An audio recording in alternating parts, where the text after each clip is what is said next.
En vue de vos réponses sur Instagram et sur Twitter, je pense que vous n'avez pas compris ce que c'est un plaisir coupable. Salut à tous, ici Reg, et aujourd'hui, on va parler des plaisirs coupables cinéma qu'on a dans notre vie. Pour vous donner ma définition, en tout cas d'un plaisir coupable, c'est un film qu'on aime, mais au final, on sait très bien que c'est un peu de la merde. Ou alors, c'est un film qui est pas si mauvais que ça, mais on a un peu honte de l'aimer parce que c'est peut-être pas ce qu'on aime d'habitude. Vous allez voir ma liste, il y a plein de films en général, ou plein de genres, en tout cas, que j'aime pas du tout, qui sont dans cette liste. Évidemment, ce n'est pas une critique que je fais des films, c'est juste rapidement vous expliquer pourquoi j'aime ces films alors qu'en vrai je les trouve vraiment pas bons. Je ne pense pas que ça sera la seule vidéo qui va parler de plaisir coupable parce que après vous avoir demandé sur les réseaux sociaux quels étaient vos plaisirs coupables, au fait j'ai eu plein de réponses. J'ai eu une liste d'à peu près 70 films, c'est beaucoup de films. Du coup il y aura peut-être 3 parties de vidéo, mais ce sera pas pour tout de suite. Là j'ai quand même choisi une vingtaine de films dont on va parler aujourd'hui et on sera tous ensemble dans cette histoire. On est dans un lieu sûr ici, c'est un safe space.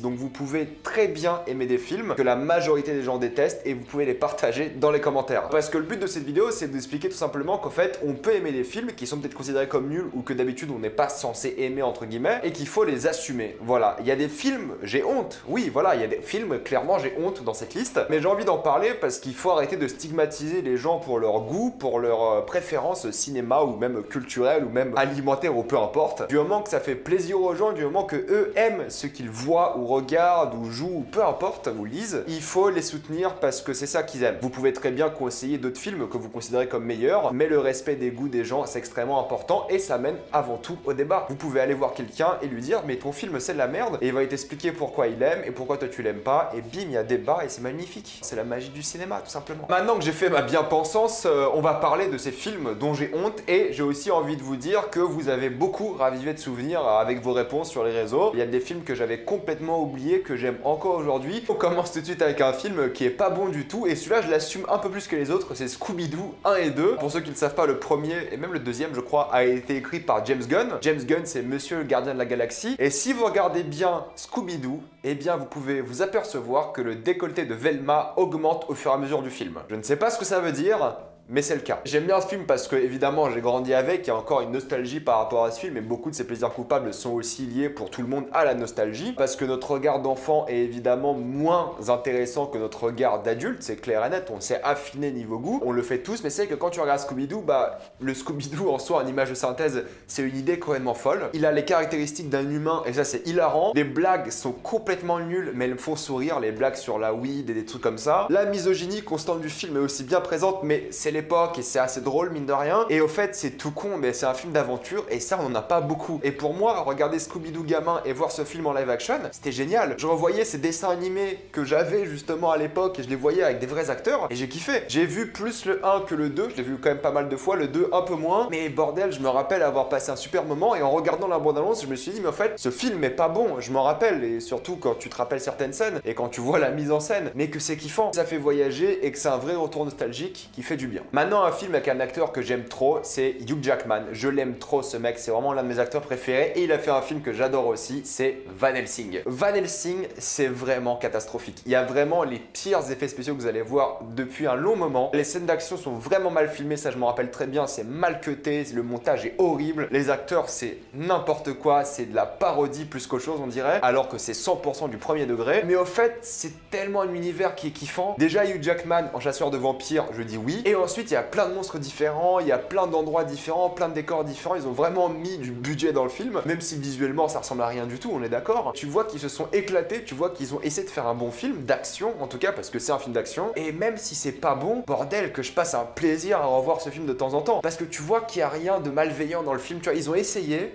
ils ont raté, mais ça passe. Si tu prends du recul, tu dis qu'il rien ne va. Le scénario, les personnages, bon, c'est pas bon du tout. Après, à l'époque, Hugh Jackman, c'était 2004, il était pas aussi connu qu'aujourd'hui, il commençait tout juste de faire les X-Men, mais j'ai envie de revoir des films comme ça en fait. Tout simplement, peut-être sur Netflix ou peu importe, mais j'ai envie des films d'action avec du folklore et des choses comme ça qui peuvent marcher du tonnerre. Là, je commence à avoir un peu plus honte, mais j'aime trop Mean Girls. C'est typiquement le film de lycée qui est un peu nul, on va pas se mentir, mais ça a tellement de citations mémorables, de scènes mémorables. Rachel McAdams dans ce film, elle est incroyable, elle me fait beaucoup trop rire. J'aime la détester dans ce film, elle est phénoménale. Et c'est tellement cliché et banal, mais on a vu ça des millions de fois, mais que ça marche. Pour moi, c'est juste Rachel McAdams qui porte le film avant tout. Mais c'est vrai que c'est un film de lycée super feel good. Tu le regardes, après t'as un sourire sur ton visage pendant la semaine. Ça donne la pêche, c'est drôle, c'est fun. Il n'y a aucune idée de mise en scène. Il n'y a rien d'intéressant d'un point de vue filmique, mais je ne peux que conseiller, mine de rien, Mean Girls. Alors ça, c'est ce que je veux plus dans la vie, même si ça a été nul, c'est L'attaque et la colère des titans, un film d'action avec des monstres de la mythologie grecque.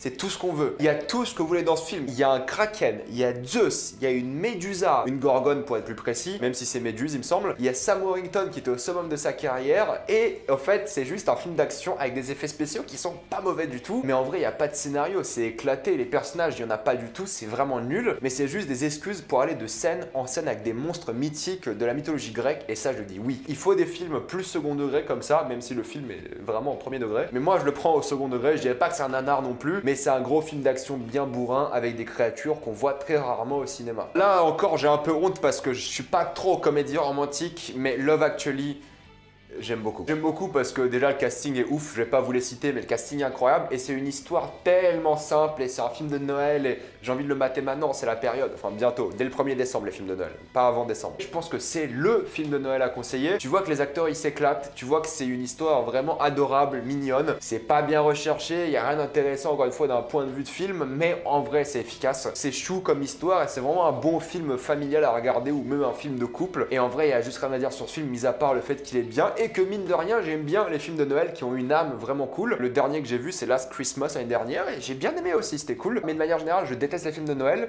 mais il y en a quelques-uns qui me font du bien, et ils en font partie. Maintenant, à l'opposé des films de Noël, c'est les destinations finales. Je trouve que c'est des films vraiment nuls. Pour moi, c'est vraiment le film parfait à regarder entre potes, parce qu'à chaque fois, tu vas essayer de trouver comment les personnes vont mourir, et j'attends toujours un film interactif aux destinations finales, c'est un peu l'un de mes rêves. J'ai des rêves de cinéphile vraiment claqués. Les films, il n'y a pas d'histoire, il n'y a rien au niveau mise en scène, mais ça joue beaucoup sur le concept, et ils le font plutôt bien. Ces genres de films, c'est ni de l'horreur, ni de l'action, c'est un mix un peu bizarre, qui est mal filmé, mal foutu, les effets spéciaux sont souvent pas bons, mais bordel, quand quelqu'un meurt, ça fait du bien. Ne me citez pas hors contexte sur ça, mais si t'as réussi à deviner comment cette personne meurt, t'es vachement satisfait. Du coup, il y a un véritable jeu entre toi et le film parce que le film essaie sans cesse de te surprendre et quand tu te fais piéger, t'es un peu dégoûté aussi. Film de lycée par rapport auquel j'ai honte aussi, c'est Clueless. Je veux dire, c'est la riche bimbo du lycée qui ne sait rien de la vie, tout simplement. Et c'est un film assez satirique sur plein de choses, sur le fait que cette riche-là, elle connaît rien de la vie, elle est nulle dans tous les domaines, mais elle comprend sa place dans l'ordre de la société, ça la rend étonnamment attachante. Et c'est un film de classe, tout simplement, pas de classe genre scolaire, mais de classe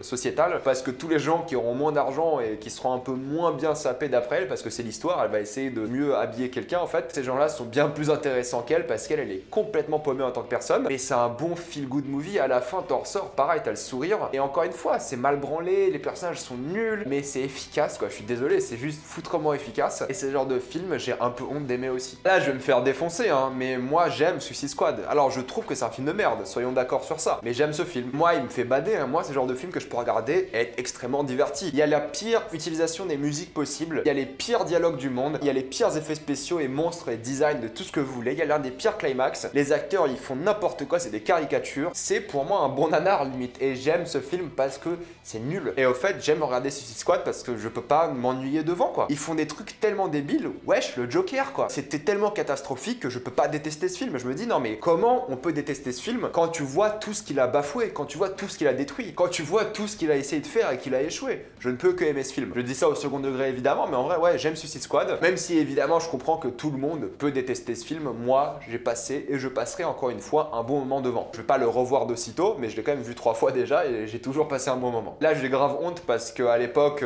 quand cette trilogie était sortie, je pense que ma mère remettait en question ma sexualité. En plus, je commençais à être adolescent et là, c'était le moment de décider. Enfin, décider. On décide pas vraiment, mais vous comprenez l'idée. C'était High School Musical. Hein. Je veux dire, quand t'es un garçon fan de High School Musical à 11 ans, On peut se poser des questions, surtout des points de vue des parents, mais c'est vrai que ouais, je veux dire, c'est trop bien, faut arrêter. Surtout le premier, j'aime beaucoup moins les autres pour le coup, mais le premier, je connaissais les chansons quand j'étais gamin, et en vrai, quand tu le regardes maintenant, c'est une comédie musicale, et j'ai honte d'aimer les comédies musicales, parce que je trouve que c'est des films vraiment nuls, la majorité d'entre eux, mais ne vous inquiétez pas, les comédies musicales reviendront dans ce genre de vidéo, mais je veux dire, c'est tellement nul, c'est tellement mal filmé, c'est un film de lycée, mais moi je trouve vraiment catastrophique encore une fois, mais les chansons, bordel, elles sont tellement efficaces, et c'est juste pour ça que le film, au fait, il a la popularité d'aujourd'hui. Le scénario, on s'en fout, mais le charisme des acteurs, pour le coup, les scènes et les chansons qu'ils ont eues, bah ça a vraiment forgé une génération. Mais en vrai, le film est pas bon, mais je l'aime quand même. Moins fan de la trilogie de manière générale, mais le premier film, pour moi, vraiment bien. Bien dans le sens où je trouve que c'est un bon plaisir coupable en tout cas. Surtout lorsque t'es un garçon, je pense que c'est pas le meilleur moment pour commencer à chanter du High School Musical, mais on assume, on est là pour ça. J'aime pas du tout le dernier, mais la saga Resident Evil, franchement, c'est vraiment de la merde. C'est vraiment de la merde, mais bordel que c'est divertissant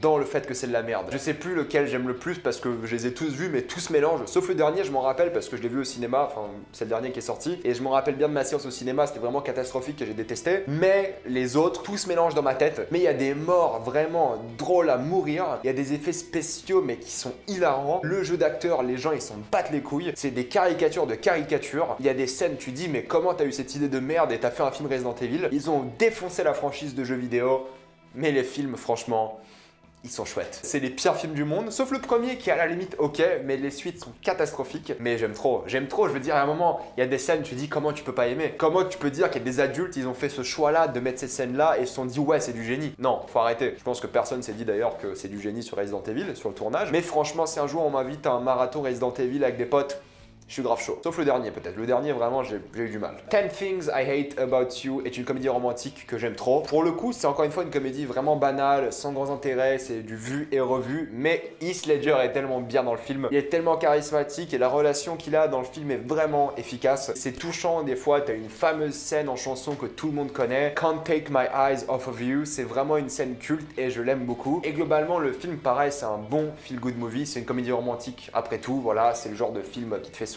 Et je pense que ça reste quand même dans le haut du panier des comédies romantiques pour vous dire à quel point je n'aime pas ce genre. Voilà. Pareil, comédie romantique encore, c'est Crazy Stupid Love, c'est peut-être l'une des plus qualitatives, encore une fois, peut-être l'une des plus appréciées aussi. Mais encore une fois, c'est tellement cliché, tellement ringueur, tellement vu et revu, je trouve. C'est vraiment pas le genre de film que tu as besoin de voir dans ta vie, mais la relation entre Steve Carell et Ryan Gosling, c'est du bonheur. Et en plus, soyons honnêtes, c'est l'un des rôles les plus expressifs de Ryan Gosling. Je critique pas, je l'aime beaucoup, mais c'est que là, il m'a fait beaucoup fait rire. Et les relations marchent bien, le film est bien rythmé, tu t'ennuies jamais, c'est drôle et pareil, t'as des scènes assez cultes, la fameuse scène du Photoshop, vous la connaissez. En tout cas, si vous aimez les comédies romantiques, cette vidéo est assez bien pour vous, parce que vous avez de quoi faire. Après la mythologie grecque, on doit passer par la mythologie égyptienne avec Gods of Egypt. Oh là là là là là là. Oh, que ce film est nul. C'est une catastrophe, c'est vraiment de la merde. Mais je l'aime trop parce qu'en fait, c'est les pires effets spéciaux, des acteurs qui font n'importe quoi, des fonds verts dégueulasses, des dialogues, mais vraiment tu dis mais comment tu peux écrire ça et te payer par la suite? C'est l'un des pires films de l'histoire, je pense, mais bordel que c'est kiffant. Quand tu regardes le budget, quand tu regardes les acteurs, quand tu regardes les effets spéciaux, tu dis mais qu'est-ce que vous faites quoi? Et le concept, la mythologie égyptienne, film d'action avec des monstres, c'est génial. Il y a des scènes, tu dis mais mon dieu, c'est moche, c'est nul, et tu kiffes. Tout le long, tu kiffes. Pour les fans de mythologie aussi, cette vidéo est pas mal, hein, je dois admettre. Les films sont pas bons, hein, mais la vidéo est bien fournie. Et là, évidemment, un film qui a bercé mon enfance et qui est atroce, mais que j'aime énormément, c'est Mortal Kombat. Comment grandir en tant que jeune enfant quand tu joues à Mortal Kombat et ne pas aimer les films? Les jeux, quand t'es gamin, faut pas y jouer, c'est violent et tout. Je me rappelle le jeu en 2D, c'était le 2, je crois, à l'époque. C'était horrible. Mais là, le film, c'était pire. Visuellement, c'était pire que le jeu en 2D, pour vous dire. Il y a des prothèses dans ce film, tu dis, mais c'est du génie. Les dialogues, les scènes, Christophe Lambert en Raiden, c'est du génie. Le directeur de casting, c'est un génie. Il a fait, ouais, Raiden, je vois bien Christophe Lambert. D'où mais les scènes de ce film, enfin les deux, hein, je parle les deux Mortal Kombat, hein. Il y a des scènes mythiques, vraiment, tu dis, mais c'est pas possible quoi. Et ils en ont fait deux, c'est ça qui m'en fout, c'est le premier film. Ils l'ont fait, ils se sont dit, ouais, c'est nul. On a fait un deuxième, c'est encore pire. Et il y a des monstres, j'allais dire, il y a des tournois, c'est évidemment le concept de Mortal Kombat, mais c'est tellement nul. Mais j'adore ces films, et c'est dur d'expliquer pourquoi tu les aimes, parce qu'il n'y a aucune qualité dans ces films, vraiment il n'y a rien, mais juste pour leur côté complètement décalé et pas du tout assumé, ça fait des films vraiment appréciables à regarder. Là j'ai grave honte, parce que je trouve que la saga est vraiment mauvaise, c'est vraiment l'une des pires sagas de l'histoire du cinéma, d'ailleurs elle était dans ma vidéo les pires sagas de l'histoire. On parle évidemment de Twilight 5, ou comme j'aime l'appeler, un film X-Men. Oui, c'est un film X-Men, la fin elle est grandiose. La fin, ils ont pété un câble, ils ont fait l'une des pires fins de l'histoire, et juste pour le climax, juste pour la baston finale, il faut voir ce film. Parce qu'elle est tellement nulle, et le retournement de situation est tellement nul aussi, qu'il faut voir ce film. Ils ont tout donné, ils ont mis tout le budget de toute la saga dans ces scènes finales, et la fin avec le bébé en image de synthèse, c'est horrible. Je vous spoil, désolé Twilight 5, excusez-moi, mais bordel que j'ai passé un bon moment au cinéma à aller le voir. Je me rappelle, j'étais au cinéma, je me suis dit, mais qu'est-ce qu'ils ont fait avec ce film? Et c'était génial. Ils ont tout défoncé quoi, avec ce film. C'était incroyable. La saga est pourrie, c'est l'une des pires choses qu'on ait jamais vues dans l'histoire du cinéma. Mais ce film-là, c'est encore pire. Je vous jure, c'est tellement horrible, mais il faut le voir. Parce que c'est tellement nul qu'il faut le voir. Vraiment, pour le coup, ça, c'est un nanar, mais excellent. Ils étaient premier degré, ils ont pondu ce film, il mérite d'être vu. Là, je vais me faire enchaîner par beaucoup de personnes, mais j'aime beaucoup Jurassic Park 3. Bah oui, au fait, j'aime trop les monstres, j'aime trop les scènes dans le film, je trouve que visuellement ça a de la gueule. Je trouve que le Spinosaure c'est l'un des monstres les plus mémorables de l'histoire du cinéma. La scène dans l'avion avec le Raptor, elle est mémorable de ouf parce qu'elle est ridicule. Alan, putain, vraiment, je trouve que c'est un film où ils ont fait n'importe quoi et j'ai trop aimé. T'as quand même tout ce qu'il faut dans ce film pour énerver les fans de Jurassic Park et j'aime trop ce film. Je le préfère largement, personnellement, à Jurassic World. Et là, je sais que toute ma crédibilité de cinéphile est morte, mais c'est vrai, vraiment pour moi c'est un film qui est tellement divertissant et qui est tellement fun à regarder et pour moi au final on a une bonne trilogie Jurassic Park. Je trouve que c'est nul encore une fois, mais j'ai vraiment passé un bon moment devant et il faut le rappeler de temps en temps parce que c'est un film qui est peut-être pas sous-estimé non plus, mais qu'on oublie d'apprécier des fois et des fois il faut se poser et mater un bon Jurassic Park 3. Encore dans les blockbusters nuls, c'est X-Men 3 que j'affectionne quand même pas mal. Je trouve que le final est mine de rien assez épique. Je trouve qu'il y a des bonnes scènes et de bonnes idées même si globalement le film est assez nul et qui se foutent de notre gueule durant tout le film et évidemment X-Men Origins. Moi j'ai toujours dit que c'est un film de merde que j'aime. Il y a vraiment les pires personnages, les pires idées, on sait très bien de quoi je parle. Et il y a vraiment rien qui marche, mais j'aime trop ce film parce que il y a rien qui marche. Et faire un film aussi mauvais sur Wolverine, il fallait le faire et ils l'ont fait et c'est bien joué. Deux films, encore une fois, pas sous-cotés du tout parce qu'ils méritent tout ce qui se prennent dans la gueule, mais en tant que divertissement complètement débile, je trouve que ça le mérite d'être vu. Et puis les acteurs dans ce film, ils sont quand même pas très bons du tout. Hein. Celui-ci, c'est peut-être l'un des plus qualitatifs de la liste et l'un des plus cultes évidemment, mais j'ai un peu honte de l'aimer parce que c'est Pretty Woman, voilà, j'assume. J'aime trop la relation entre les personnages, j'aime trop l'histoire, j'aime trop le concept, bon voilà, jugez-moi, c'est comme ça. Je déteste les comédies romantiques, mais celle-ci, elle marche du tonnerre et franchement, rien à dire. C'est un film culte, tout est nul. Enfin, moi, je trouve ça vraiment nul, quoi. En le revoyant, je me dis, mais pourquoi j'aime ça? Pourquoi je trouve ça vraiment bien? Et ça creuse un truc en toi quand tu regardes un film et tu trouves vraiment tout nul et niais, cliché, et que t'aimes ça, tu vois. Donc voilà, Pretty Woman, j'assume, j'aime. Mais pareil, quand t'es un gars et tu dis que l'une de tes comédies romantiques préférées, c'est Pretty Woman, faut assumer. Et pour finir en beauté, évidemment, j'ai choisi une comédie musicale, Les Misérables. J'ai honte de ce film, non pas que c'est pas un film qualitatif, parce que c'est un film vraiment bien mis en scène. C'est un film avec des beaux costumes, un casting incroyable, l'une des pires performances de Russell Crowe. Il chante tellement mal, c'est incroyable, mais il a du charisme sinon, et tout le monde a un peu du charisme. Mais j'ai honte de ce film, tout simplement parce que quand tu dis aux gens que t'aimes Les Misérables, ils pensent aux livres, ils pensent à d'autres films, et toi tu dis non, non, bah la comédie musicale, elle est très bien aussi. Surtout pour ça que j'ai honte, mais en vrai, le film est bien, faut arrêter, le film est cool. C'est peut-être une hérésie, en vrai, mais même si c'est pas adapté du livre, c'est adapté de la pièce, faut l'admettre. Moi je trouve ce film vraiment divertissant et je trouve que les musiques c'est les plus mémorables depuis High School Musical, des films de cette liste en tout cas. Voilà, je vais m'arrêter là, et bien sachez qu'il y a plein de films que je n'ai pas cités mais que j'ai notés, ça sera pour d'autres vidéos parce que la vidéo est déjà assez longue. Mettez-moi dans les commentaires vos plaisirs coupables, comme ça je regarderai certains films que j'ai peut-être pas encore intégrés à ma liste et j'en parlerai si je les aime ou pas au final. Comme d'habitude, pensez à vous abonner à la chaîne pour plus de vidéos, mettez un j'aime et partagez cette vidéo, ça aide beaucoup la chaîne. Si vous aimez la chaîne, pensez à devenir membre soutien ou à faire un petit don sur Utip. Suivez-moi sur Instagram pour des critiques exclusives, suivez-moi sur Twitter pour toutes les news et salut à tous.